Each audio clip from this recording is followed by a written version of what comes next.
तो आइए सभी प्यारे प्यारे बच्चों को नमस्कार। सभी लोगों का आपके अपने YouTube channel NCERT maths success classes पर स्वागत है। तो देखिए बच्चों, कल हम लोगों ने अपनी क्लास में उदाहरण नंबर 44 को किया था। तो आज हम लोग उदाहरण नंबर 45 को करेंगे, जो कि बहुत ही इम्पॉर्टेंट क्वेश्चन है। इसको समझने का प्रयास करेंगे। तो आप लोग वीडियो को अंत तक देखेंगे तो फिर ये सवाल समझ में आ जाएगा आपके। आइए हम लोग करने का प्रयास करते हैं बड़ी साधारण भाषा में। तो देखेंगे आप लोग, प्रॉमिस करिए आप लोग पूरा देखेंगे सवाल। चलिए आइए हम लोग देखते हैं। तो देखिए यहाँ पर हम लोग निश्चित समाकलन पढ़ रहे हैं, यानी कि हम लोग डेफिनेट इंटीग्रल को कर रहे हैं। तो यहाँ ज़्यादातर सभी सवाल हमारी प्रॉपर्टीज के द्वारा हल किए जाते हैं।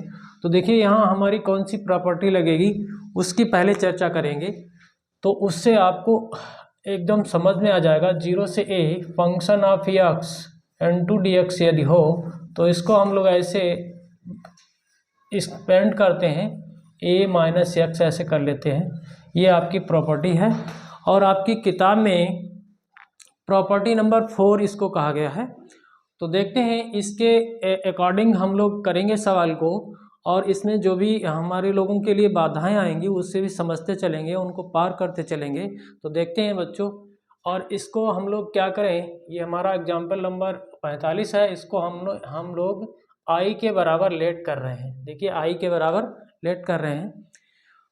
तो देखिए आप 0 से पाई, यानी कि इस इंटीग्रल में जो a है वो यहाँ पर पाई है, तो 0 से पाई।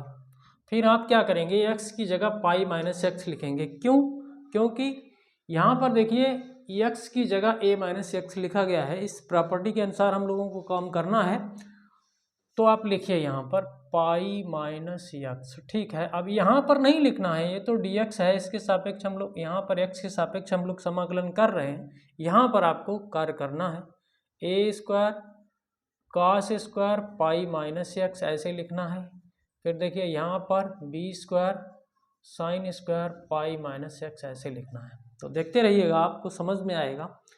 अब देखिए आपको ये ज्ञात होगा, आपको ये पता है कॉस 180 माइनस थीटा क्या होता है।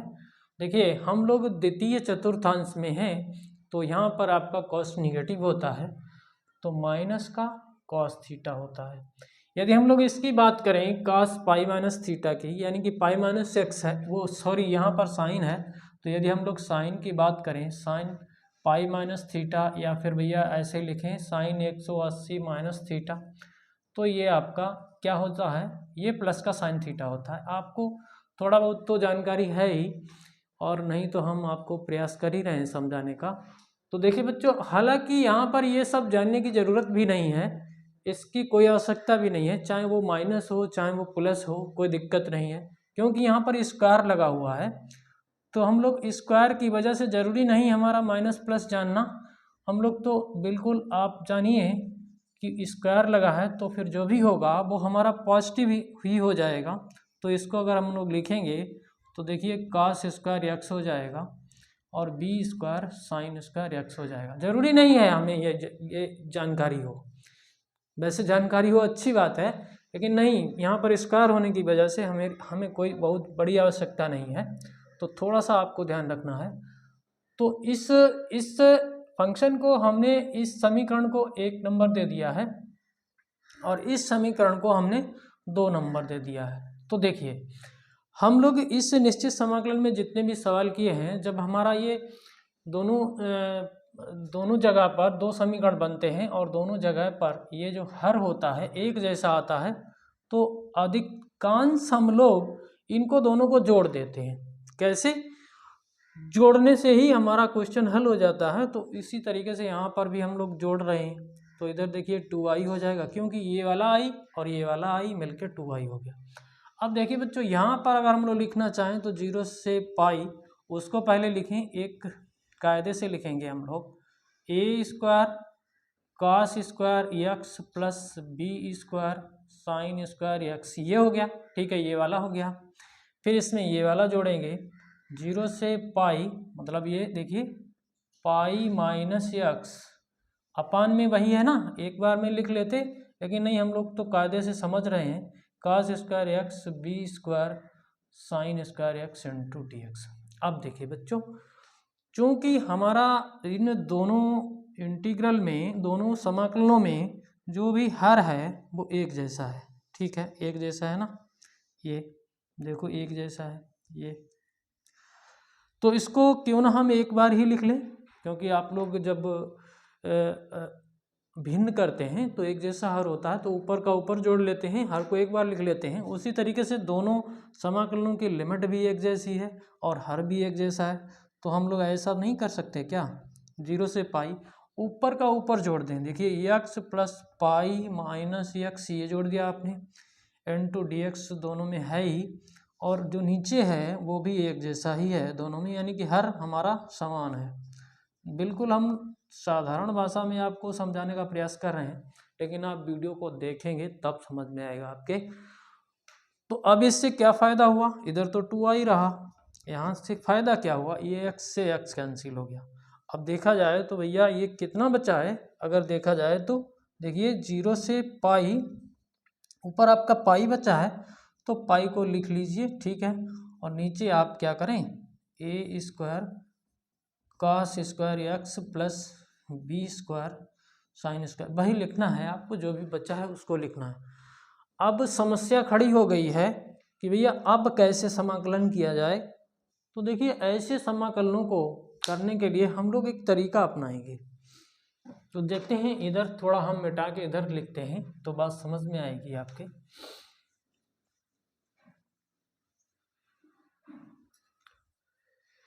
यहाँ से चलेंगे हम लोग। तो देखिए बच्चों, हमारा जो क्वेश्चन था वो यहाँ तक पहुँच गया है 0 से पाई, और भैया ये जो पाई है ये कांस्टेंट की तरह काम कर रहा है, यहाँ पर कांस्टेंट है, इसको बाहर निकाल लिया जाए तो ज़्यादा अच्छा रहेगा। यहाँ पर बाहर निकाल लिया तो 1/a square cos square x plus B square sine square x. अब देखिए यहाँ से सवाल को हल करने के दो तरीके हैं, दो तरीके। तो एक तो तरीका हम लोगों की एनसीईआरटी बुक में जैसा दिया गया है उसी तरीके से किया जाए सवाल तो भी हो जाएगा, और एक तरीका और होता है उसके तरीके से यदि हम लोग करें तो भी हो जाएगा। तो हम लोग आज यहाँ पर एनसीईआरटी वाले ही तरीके से सवाल को करेंगे। तो देखिए बच्चों, अब हम लोग क्या करें, हम लोग एक काम और कर सकते हैं। देखिए यहाँ से हम लोग ऐसा करें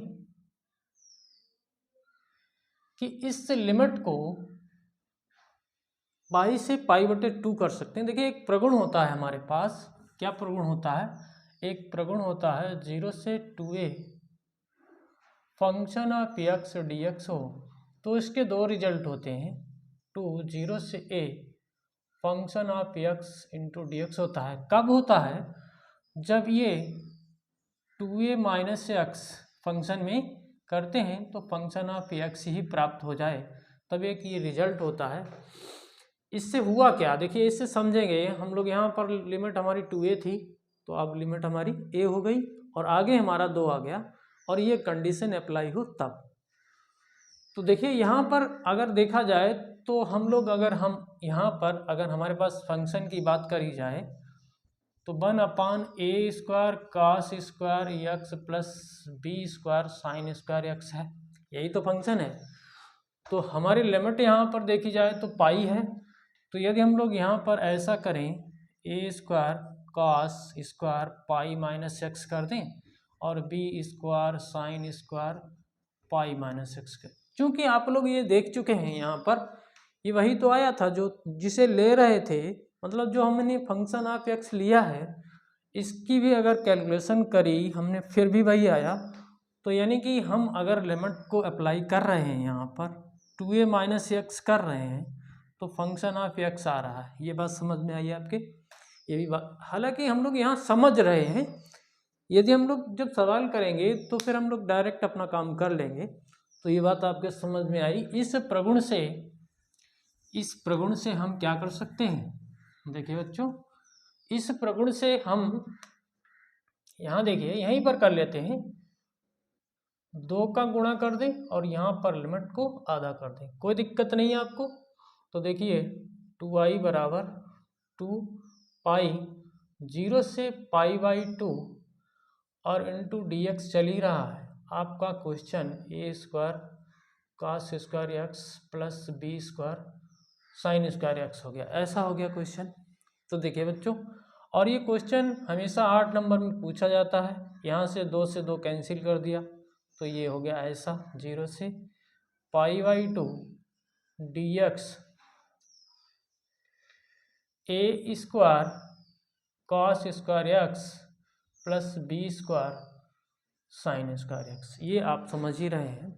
आप पूरा वीडियो देखेंगे तो बात समझ में आएगी, पूरा देखेंगे तो देखिए बच्चों, हम लोग क्या करेंगे, हम लोग इसमें क्या करें। अब देखिए एक प्रगुण हम लोगों ने ऐसा भी पढ़ा है कि यदि देखिए a से b, हमें a से b function of x into d x, इस प्रगुण में अगर हमने देखा था ना पहले a से b, तो यदि हम a से c function of x dx, अभी बात समझ में आएगी, और c से b function of x dx कर लें तो कोई प्रॉब्लम नहीं। और c जो है हमारा, यहाँ पर जो c हमने लिया है वो ऐसा है, मतलब b से तो छोटा है और a से बड़ा है। ये प्रगुण भी हम लोगों ने पढ़ा है। इसके तहत अगर हम लोग इस सवाल में ऐसा कर लें, देखिए बच्चों 0 से आप π/4 कर लीजिए, ठीक है। एक जगह इसको π/4, इस देखिए 0 π/4, ये देखिए ये कंडीशन हम अप्लाई कर रहे हैं। π/4 π/2 से छोटा है और 0 से बड़ा है, तो हमारा क्वेश्चन कुछ इस तरीके से हो जाएगा, a² cos² x plus b² sin² x, sorry dx तो ऊपर रहेगा ना, dx ऊपर रहेगा। फिर देखिए हम लोग इस π/4 को लेंगे, π/4 से π/2, यानी कि हम जो भी इंटीग्रल कर रहे हैं, जो भी इंटीग्रेशन कर रहे हैं वो 0 से π/2 ही कर रहे हैं। तो यहाँ देखिए, तो ये हो गया a² cos² x plus b sin² x into d x, ठीक है। ये बातें समझ के चलेंगे, और हम लोग NCERT के अकॉर्डिंग ही सवाल कर रहे हैं। वैसे तो अभी तक हो गया होता सवाल हमारा।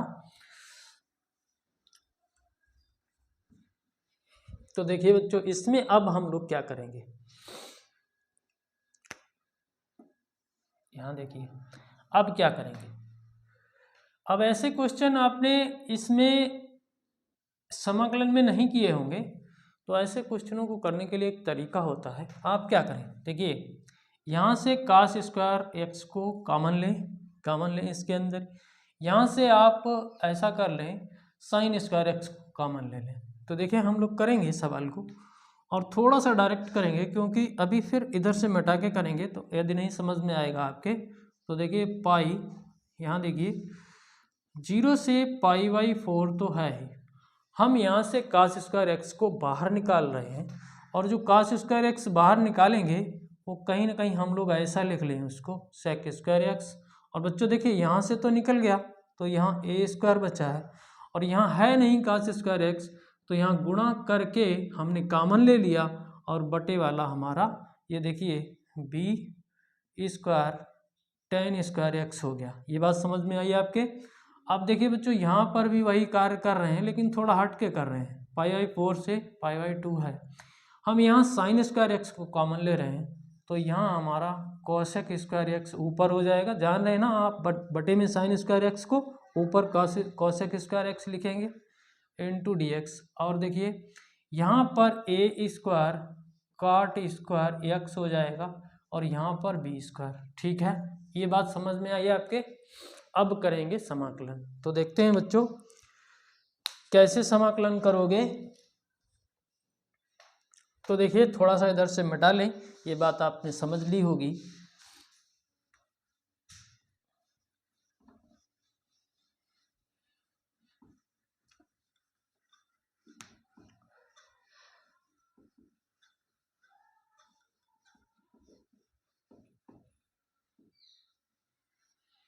तो देखिए बच्चों, हम लोग इस इंटीग्रेशन में, इस फर्स्ट वाले में b tan x को t मान लें। देखिए बात समझनी है आपको, B10x को।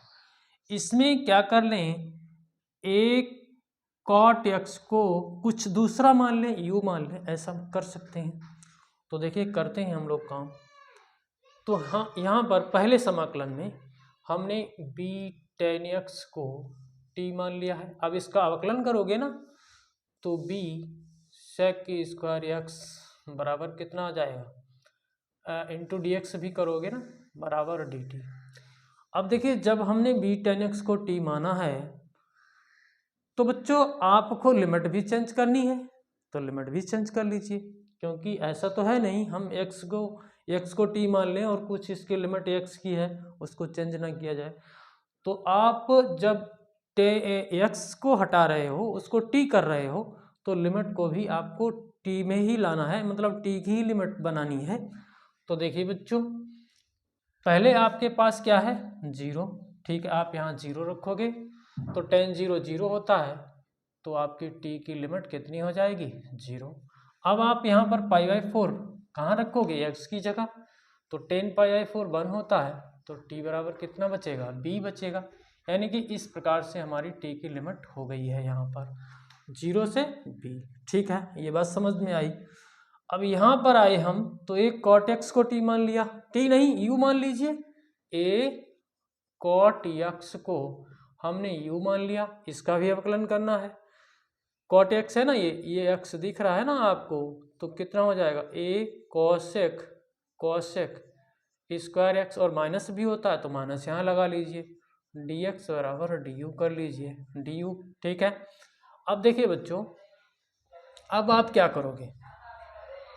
क्या करोगे, इस देखिए हम लोग ऐसा कर लेते हैं, इस cosec स्क्वायर x dx को सेपरेट कर लेते हैं, cosec स्क्वायर x dx बराबर du बटे कितना, -a।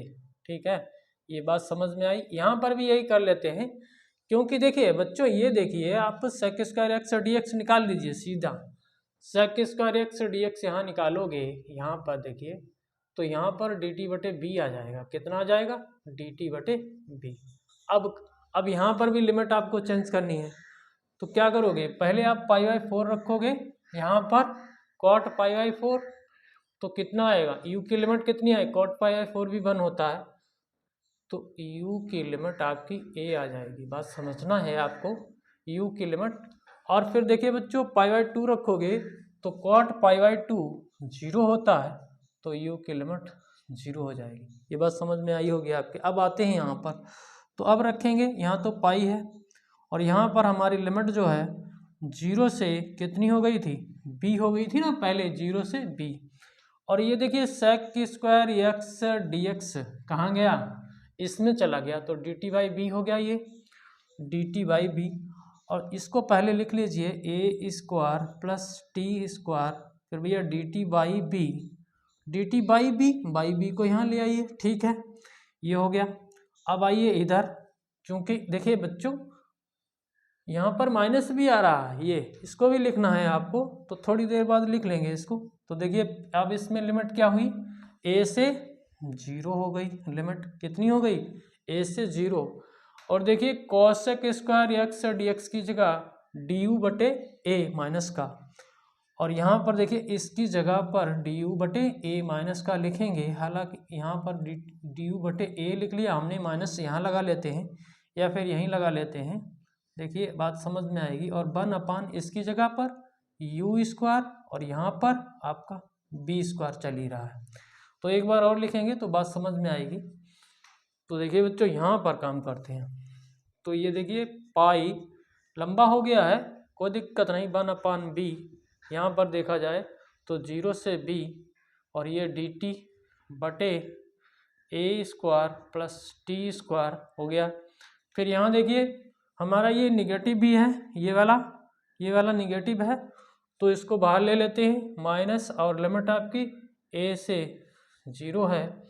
फिर देखिए बच्चों ऊपर आपका du है, और बटे में a, इसको यहाँ ले लिए हम du, और यहाँ पर है u square plus b square. अब आप करिए समाकलन। तो देखिए आप जानते हैं, क्या जानते हैं 1/a² प्लस x² dx का समाकलन होता है 1/a tan इनवर्स x/a। ठीक है, प्लस कांस्टेंट भी होता है। तो इसे देखेंगे तो यहाँ पर क्या हो जाएगा, तो देखिए बच्चों, ये तो पाई तो बाहर है ही, यहाँ देखा जाए तो 1/b भी बाहर है। यहाँ पर इसका हम लोग समाकलन करेंगे तो 1/a tan inverse t/a t/a। ठीक है, a को बाहर रखिए और यहाँ पर लिमिट को अप्लाई करना है 0 से b। अब देखिए बच्चों, यहाँ पर 1/, और देखिए ये पाई जो है यहाँ पर भी आएगा ना पाई, या फिर इसको बाहर ही रखें, यहाँ पर फिर मंझला कोष्ठक एक मिनट हम लोग इसको भी ले लेते हैं, पाई और बटे में a। ठीक है, अब देखिए यहाँ पर भी हमको वही आपको सूत्र लगाना है, तो 1/b tan इनवर्स u/b हो जाएगा। ठीक है, और लिमिट को रखना है आपको, कितनी है, a से 0। चलिए अब हम लोग लिमिट रखते हैं। तो देखिए बच्चों, यहाँ पर आप देखिए पाई यहाँ पर भी है और ए बी यहाँ पर भी है, पाई यहाँ पर भी, ए बी इसको बाहर करिए, पाई/a/b हमने बाहर कर दिया। और देखिए अब हम लोग यहाँ पर लिमिट रखेंगे, ये तो बाहर कर दिया, तो यहाँ पर हो जाएगा tan इनवर्स b/a, ये देखिए रखा हमने, फिर माइनस का tan इनवर्स 0 रखोगे ना, 0/a। ठीक है, ये हो गया इसमें। ठीक है, अब देखिए यहाँ पर कितना आएगा आपका, यहाँ पर देखिए आप पहले आप 0 रखोगे तो tan इनवर्स 0/b आ जाएगा, फिर आप a रखोगे माइनस लगा के, tan इनवर्स a/b हो जाएगा। ठीक है, ये बात समझ में आई आपके, और इसको क्लोज कर दीजिए। तो देखिए पाई/ab। ठीक है, यहाँ पर देखा जाए तो tan इनवर्स b/a, ये तो 0 हो जाएगा और ये भी 0 हो जाएगा, तो माइनस माइनस प्लस, ये कितना हो गया, tan इनवर्स a/b हो गया। ठीक है, अब अगर देखा जाए तो इधर से तो पाई/ab है, पाई/ab, इसको उल्टा करके लिख लें या फिर इसको उल्टा करके लिख लें, तो देखिए ये हो जाएगा cot इनवर्स b/a है तो a/b लिख लीजिए, और यहाँ पर tan इनवर्स a/b। ठीक है, ये बात समझ में आई आपके। अब देखिए ये जो होता है ये पाई/2 होता है, आप जानते हैं ना, त्रिकोणमितीय फलन को पढ़ा है आपने।